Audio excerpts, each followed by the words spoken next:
As the captain prepared to address the situation further, a feeling of impending change enveloped everyone. The normal order had been shattered, and the flight was no longer just a journey from one city to another. It had become a stage for a showdown that was about much more than a simple mistake in service. In that moment, every life on board was connected in the shared anxiety of waiting for answers. The situation was now a tangled web of anger, fear, and mystery. With every minute that passed, the sense of dread grew stronger. In the shadow of the cockpit door and in the whispered conversations of the crew, it was clear that the events on Flight 907 were far from over. Every heart on board beat with the silent promise of a coming storm, a storm that would reveal secrets, challenge power, and perhaps change lives forever. Lisa stood frozen in the narrow hallway behind the curtain. Her heart was racing. Her hands were cold. She had just learned the truth, that the woman she slapped was not just a passenger. She was the owner of the entire airline. Her mind kept repeating the same thought again and again. I hit the wrong woman. Lisa had worked for this airline for almost 8 years. She had dealt with angry passengers, delayed flights, and long hours. But never had she made a mistake this big. Never had she felt so afraid. She peeked through the curtain and saw Maya sitting in her seat, calm, quiet, and powerful. She wasn't yelling. She wasn't crying. But that made it even scarier. A calm person with power could destroy you without saying a word. Lisa turned to David, her coworker. "What do I do?" she whispered. David didn't answer right away. He looked worried. "You should apologize," he said finally, "before we land. Before it's too late." Lisa bit her lip. "Do you think she'll forgive me?" David gave her a sad look. "I don't know." Meanwhile, at airline headquarters, inside a tall glass building downtown, Maya's team was already in action. The head of HR was on a Zoom call. The legal department was checking records. A press officer was preparing a statement just in case. Maya hadn't pressed charges yet, but everyone knew this wasn't going to be a quiet matter. The owner of the airline had been physically attacked by her own employee in front of witnesses. The CEO's assistant turned to the head of human resources. She said she wants to handle it herself, but we should be ready for anything. HR nodded. "Let's pull Lisa's file. Let's see what kind of record she has." The team began reviewing past complaints. There were red flags. One report from last year, rude to economy passengers. Another from 6 months ago, told a passenger he didn't look like he belonged in first class. Another from just 3 weeks ago, snatched a boarding pass from a black woman and told her to step aside. Maya had made the right decision to fly anonymously. Now, she finally knew how her staff behaved when they thought no one was watching. Back on the plane. The flight was now 30 minutes from landing. The captain had made an announcement, telling everyone to stay seated and prepare for arrival. Lisa wiped her hands nervously and walked down the aisle, heart pounding in her chest. The passengers watched her as she slowly approached Maya's seat. She stopped in front of her, cleared her throat, and said softly, Ma'am, I just wanted to say I'm sorry. I didn't know who you were. I made a mistake." Maya looked up at her. Her expression didn't change. She was calm but serious. Lisa continued, her voice shaking. "I was stressed. I thought you didn't belong there. I shouldn't have touched you. I know that now. Please, please don't fire me." For a moment, there was silence. Then Maya spoke. "Why are you sorry?" she asked gently. Lisa blinked. "I'm sorry because I didn't treat you with respect." "No," Maya said, her voice calm but cold. "You're sorry because you found out who I am. If I were just a regular woman, you wouldn't be here apologizing." Lisa didn't know what to say. She felt like the whole world was watching. Passengers leaned slightly closer to hear. Her face turned red with shame. "I've seen your kind before," Maya said softly. "Smiles for the rich, cold stares for the rest. You don't need a uniform to be kind. You need a heart." Lisa's eyes filled with tears. "Please, I'll do better. I'll go to training. I'll say sorry to everyone if I have to." Maya looked at her for a long moment, then said, "We'll talk after landing." Lisa felt a cold wave wash over her. She turned and walked back to the crew area, her head down. Landing in Los Angeles, the plane touched down smoothly, but inside, everyone felt the pressure. As soon as they reached the gate, a group of well-dressed people entered the plane. Maya's assistants, legal staff, and HR representatives. The passengers stared as the team approached Maya's seat. One of the assistants handed her a tablet.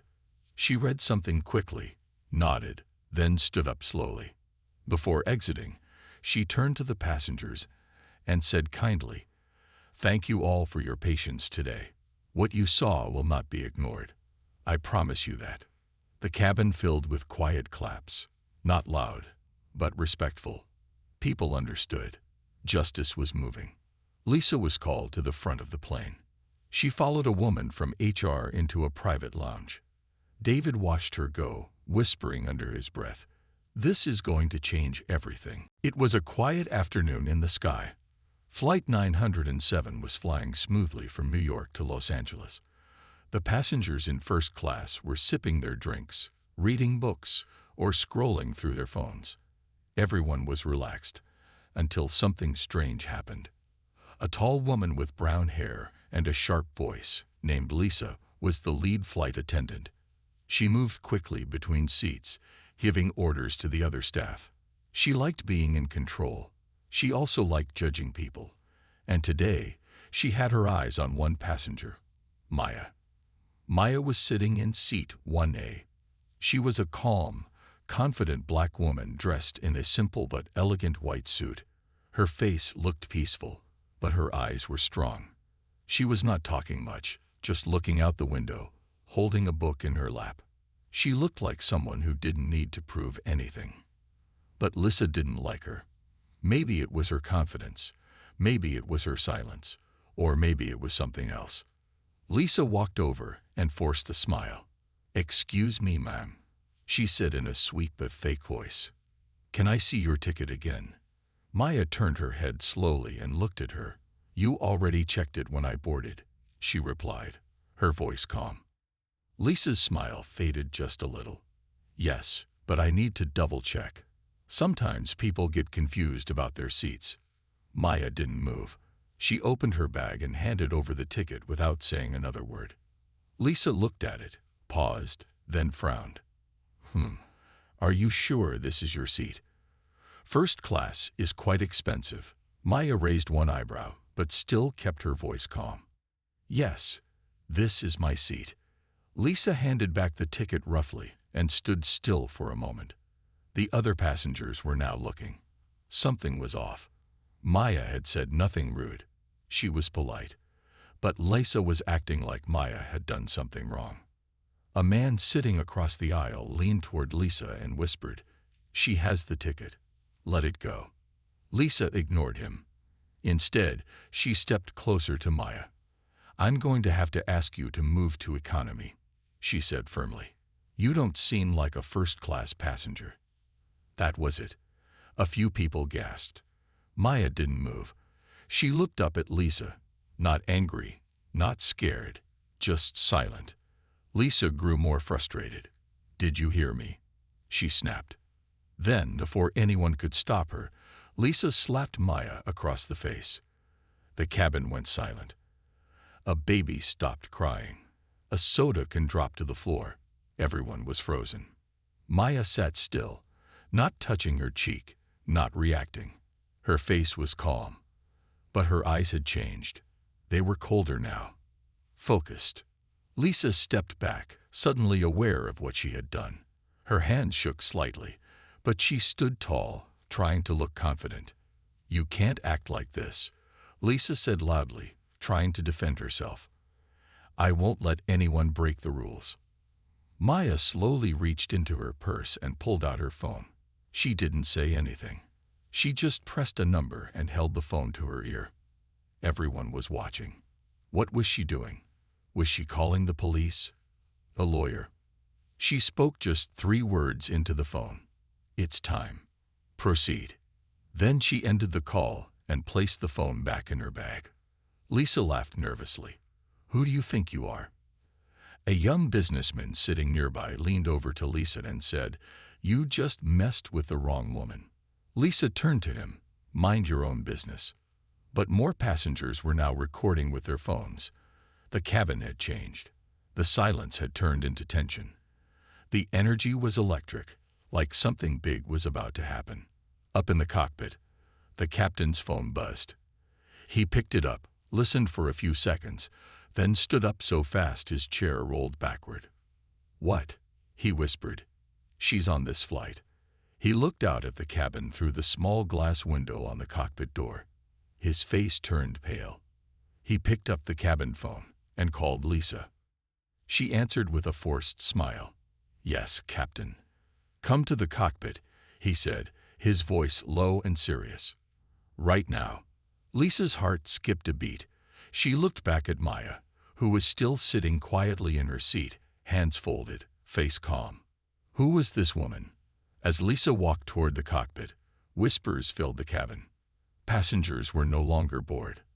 They were alert, watching, waiting. And Maya, she just looked out the window, her fingers gently turning the page of her book, like nothing had happened at all.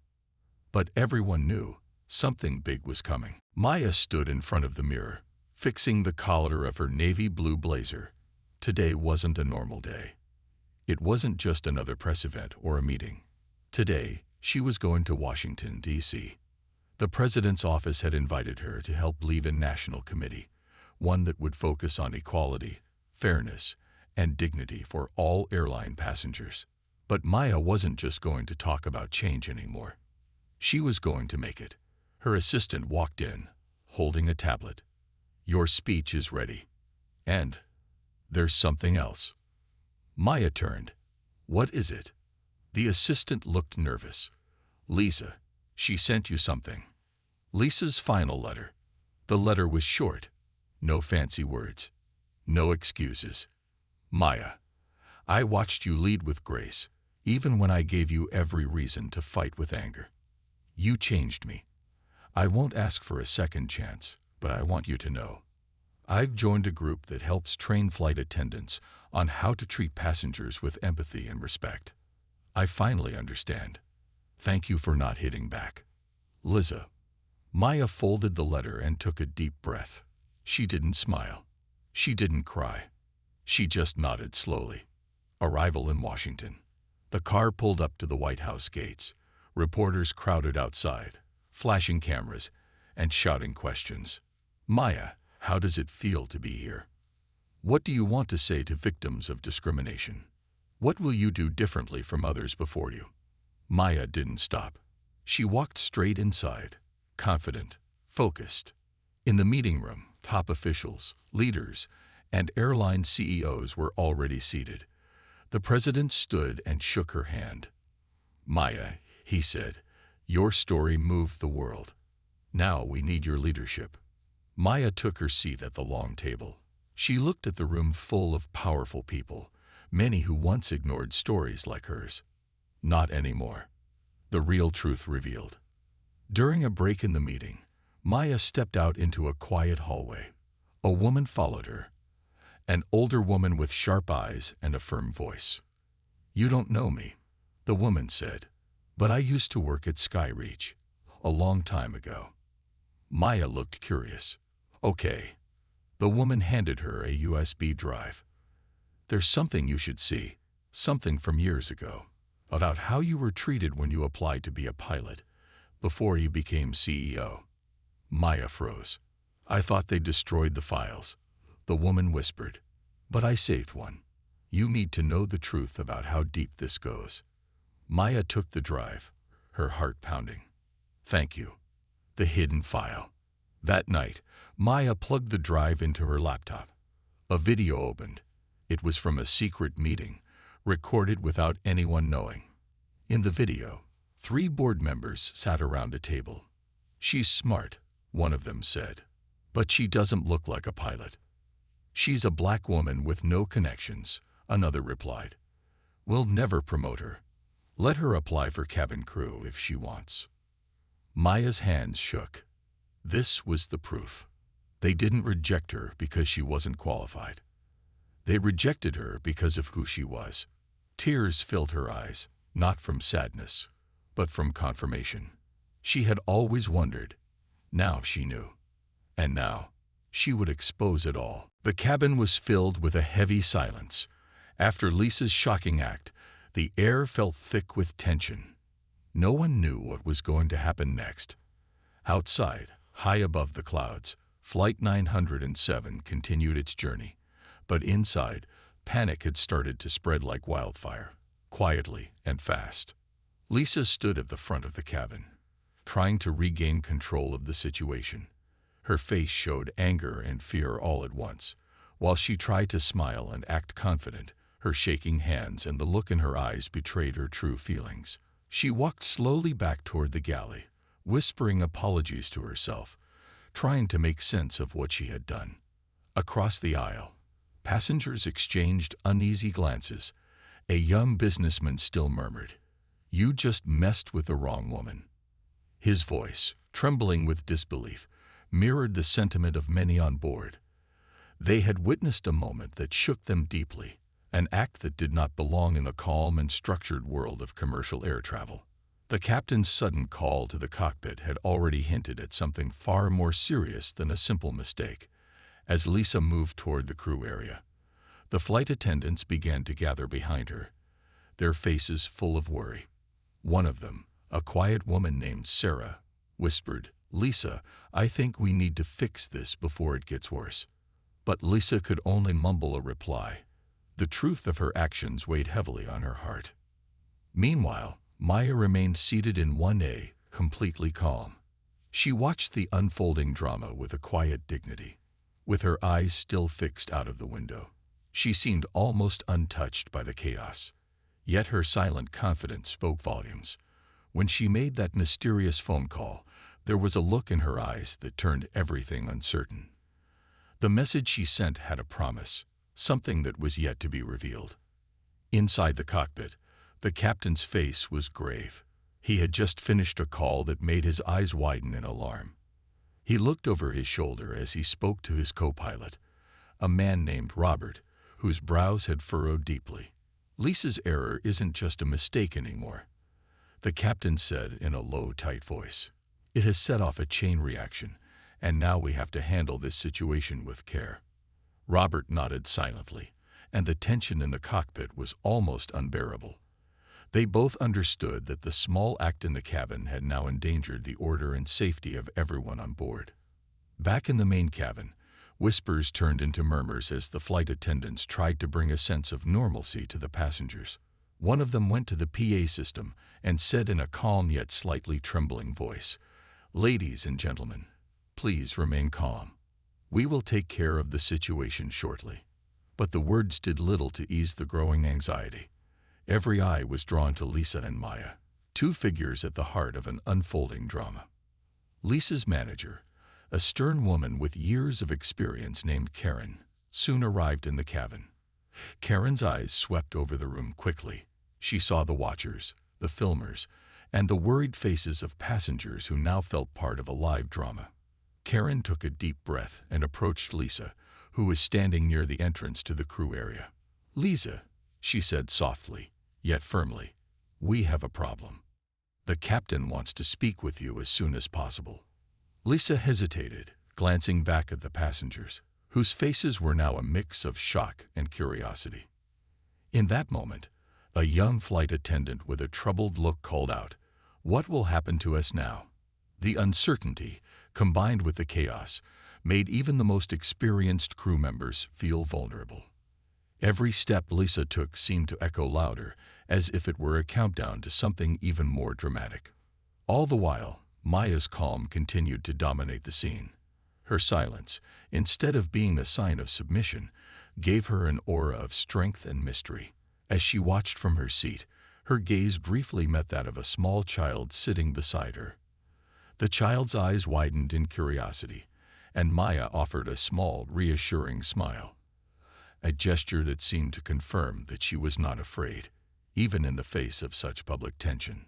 Somewhere in the background, a seasoned stewardess named John quietly gathered the passengers' attention again.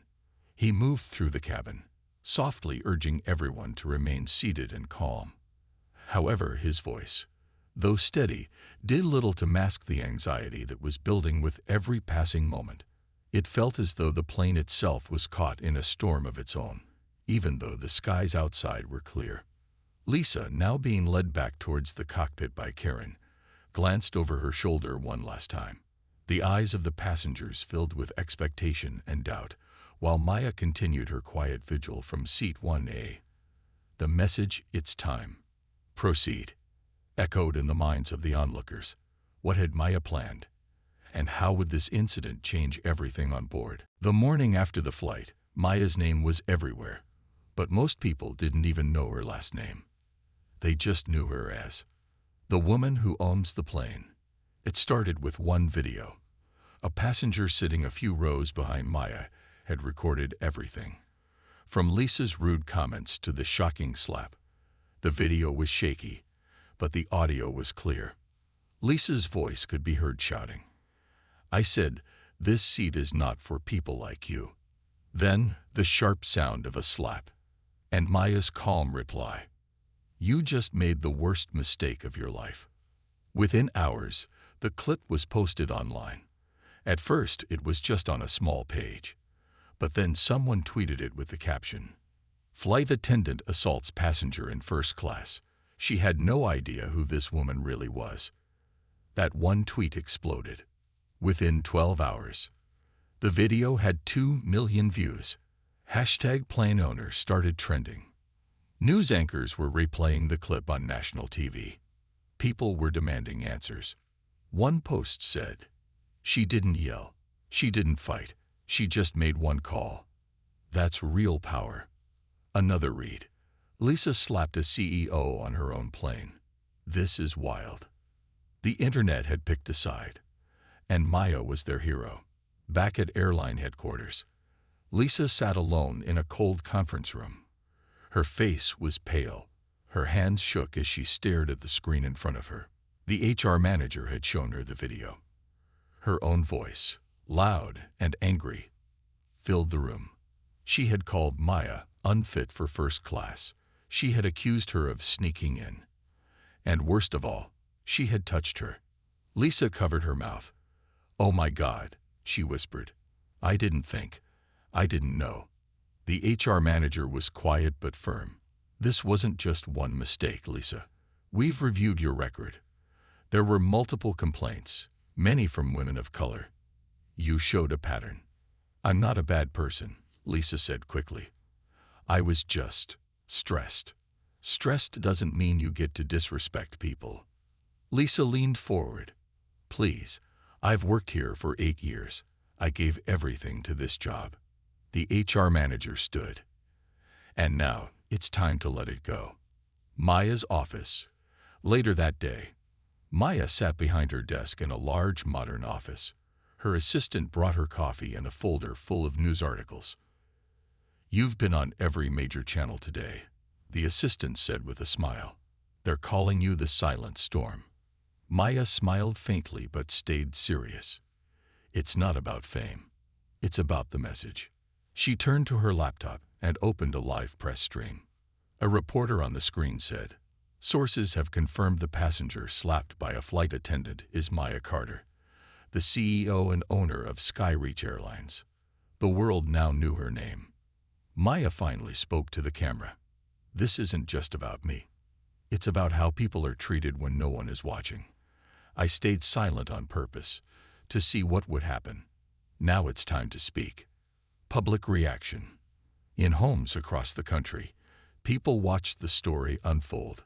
A young black girl showed the video to her mom and said, "She looks like us." A businessman in New York said, "She handled it better than I ever could." Even former flight attendants shared their experiences, saying, "Lisa's behavior wasn't rare. It just got caught." People weren't just talking. They were acting. Customers began canceling flights with other airlines. They wanted to support Maya. Skyreach bookings jumped by 60% in 2 days. Lisa at home. Lisa sat alone in her apartment, staring at her phone. She had over 300 missed messages, most of them angry. Strangers had found her social media. People were calling her racist, entitled, cruel. She turned off her phone and stared at the wall. Her career was over. And worse, the internet never forgets. Back to Maya. Later that night, Maya sat on her balcony, watching the city lights. Her assistant walked up with a letter. "It's from a girl named Keisha," she said. "She said your story gave her hope." Maya opened the letter. It was written in pencil, with small, careful handwriting. "Dear Ms. Maya, I saw the video. I'm only 12 years old, but I want to be like you. You didn't fight with your hands. You fought with your power. Love, Keisha." Maya smiled softly, then whispered, "That's why I did it." She stood, looking at the stars. The battle wasn't over. There were more problems to solve, more people to protect. But now the world was watching. And Maya was ready. The atmosphere on Flight 907 had completely changed. What started as a normal flight was now full of silence, whispers, and nervous eyes. People had witnessed something shocking, something wrong. And now, everyone was wondering the same thing. Who was this quiet woman sitting in seat 1A? The captain had asked to speak with her. The lead flight attendant, Lisa, had slapped her. And yet, Maya had said almost nothing. She hadn't yelled. She hadn't cried. She hadn't shouted for justice. She had just made a phone call and said, "It's time. Proceed." Now, the truth was starting to rise, slowly, like a storm far away but moving closer. The captain stood near the front of the cabin. His face was pale, and his voice was low. "Ma'am," he said, addressing Maya with care, "would you be willing to join me for a moment?" Maya looked at him, calm as ever. She nodded once, stood up gracefully, and followed him. The passengers stared in silence as she walked down the aisle. No one could believe what they were seeing. Maya didn't look like a woman in trouble. She looked like someone with power. As the cockpit door closed behind her, whispers filled the air. "She's someone important. Did you hear what the businessman said earlier? Do you think she's rich? Famous?" No one knew, but they were all about to find out. Inside the staff area behind the cockpit, the captain stood straight and tried to stay calm. But the truth was, he was nervous. Maya sat down in a private corner while the co-pilot stood nearby, watching carefully. "Ma'am," the captain began, choosing his words slowly, "I got a call from our main office just now. They told me something very serious. They said you own the aircraft we're on. Is that true?" Maya looked directly at him. She said just one word, "Yes." The captain blinked. "And the airline, the one we work for?" She gave a small smile. "I bought the whole airline 2 years ago." For a moment, the captain couldn't speak. His mouth opened slightly, but no words came out. Maya continued, "I was silent because I wanted to see how your team treats passengers when they don't know who's watching. Sadly, I got my answer." The captain felt sweat on his forehead. "Ma'am, I apologize. On behalf of the entire staff." "I'm not looking for an apology right now," Maya interrupted gently. "I'm looking for truth." Flashback. 5 years ago. Maya wasn't always rich. She came from a poor family in Georgia. Her mother worked 2 jobs. Her father was a mechanic. One day, her father was traveling for work and got kicked off a flight just because of the color of his skin. He had a valid ticket. He had done nothing wrong. But he was told, "This seat isn't for you." That day broke Maya's heart. Her father came home ashamed, even though he had done nothing to be ashamed of. Maya made a silent promise that day. She would rise. She would succeed. And one day, she would change this system. She started her own business. It was hard at first. She failed more than once. But she didn't stop. Over time, she built a powerful tech company. And when the chance came to buy a small, failing airline, she bought it, not just for business, but for her dream, to create a fair travel experience for everyone. She kept her name and face out of the media. She didn't need fame. She needed change. Back in the present, the captain listened quietly. His hands were folded. His head was slightly down. Maya looked at him kindly. I know not all staff are bad. I know some try hard to treat people right. But what happened today was unacceptable. Lisa judged me the moment she saw me. She thought I didn't belong in first class. The captain nodded. She made a terrible mistake, ma'am.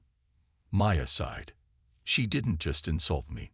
She insulted every person who's ever been judged because of how they look, how they dress, or where they're from. The captain was silent for a moment, then said, "What would you like us to do?" Maya looked at him seriously. "Let me handle it. My way." As Maya walked back to her seat, the passengers moved aside, respectful and quiet. Some smiled at her. Some looked down, ashamed they hadn't spoken up earlier. But everyone knew now she was not just any woman. Lisa stood at the side, her face full of fear. She had no idea who Maya really was until now. Her hands trembled. She whispered to another flight attendant, "Am I going to lose my job?" No one answered her. Maya sat back in her seat. Her expression was calm again. But the storm had already started behind the scenes. One flight attendant walked up and tried to hand Maya a free drink. "Would you like anything, ma'am?" Maya looked at her and smiled softly. "No, thank you. I already have everything I need." Her phone buzzed quietly. She checked the message. "Press team ready. Lawyers notified. HR standing by." Maya put the phone away and looked outside at the clouds once again. The flight wasn't over. And neither was the story. The world had seen Maya rise from a passenger in first class to the powerful owner of not one, but two major airlines. But her journey wasn't over. In fact, it was just beginning. News channels around the world covered her story. Woman who was slapped in first class now owns the airline and its rival. Maya Carter named Most Influential Businesswoman of the Year. From victim to visionary. How Maya changed the skies. But Maya wasn't interested in fame. She had something bigger in mind, changing the system, forever. A new vision. Maya stood in front of a group of airline executives from around the world. She wasn't here to ask for permission. She was here to lead. "We fly across borders," she said, "but we've built walls in our cabins. That ends now." She clicked a button on a remote, and the screen behind her lit up with a new logo. Skunity. One sky, one standard, one future. She explained her plan. Skunity would be a global airline agreement, a new standard where every airline would have to follow. Zero tolerance for discrimination. Mandatory kindness training. Passenger protection officers on every flight. Anonymous reporting systems. And a new rule. If any staff is caught mistreating a passenger based on race, gender, or appearance, they would be removed instantly. No second chances. The room was silent. Then someone stood, then another, and another, and one by one, they began to clap. Lisa's redemption. Somewhere across the country, Lisa sat in a classroom, holding a clipboard. She was now working at a community flight school, training new airline staff. Not as a manager, not as a boss, as a mentor. She shared her story often, not to gain sympathy, but to warn others. "I lost everything the moment I forgot one thing," she told the group. "That every person on a plane deserves respect, no matter what they look like or where they sit." A young trainee raised her hand. "Do you think Maya will ever forgive you?" Lisa smiled sadly. "She already did, by not becoming like me." Maya's return flight. A few weeks later, Maya boarded a SkyReach flight. No security team. No announcement. Just her, in a simple coat and jeans. She sat quietly in first class again. The flight attendant walked by and smiled warmly. "Good morning, ma'am. can I get you anything?" Maya smiled back. "No, thank you." She looked out the window. Below, the clouds stretched for miles. Peaceful, open, limitless. A small girl in the seat across the aisle stared at Maya, eyes wide. "Are you the lady from the news?" she asked shyly. Maya nodded. "Yes, I am." The little girl whispered, "I want to be like you one day." Maya leaned over and said gently, "You'll be better than me." Full circle moment. When the plane landed, the captain made an announcement. "Ladies and gentlemen, we have a special guest on board today. Please join us in thanking Maya Carter for turning pain into power and for making the skies safer for all of us." The cabin erupted in applause. Passengers stood up. Some even cried. Maya didn't wave or smile for the cameras. She simply placed her hand over her heart and nodded. She had come full circle. 1 year later, Maya stood on stage at a massive event, the first annual Unity Global Summit. Leaders from more than 50 airlines were in the crowd. Journalists, advocates, flight crews. Behind her, a screen flashed the words, "We all fly under the same sky, so let's treat each other like we belong here." She gave her final speech.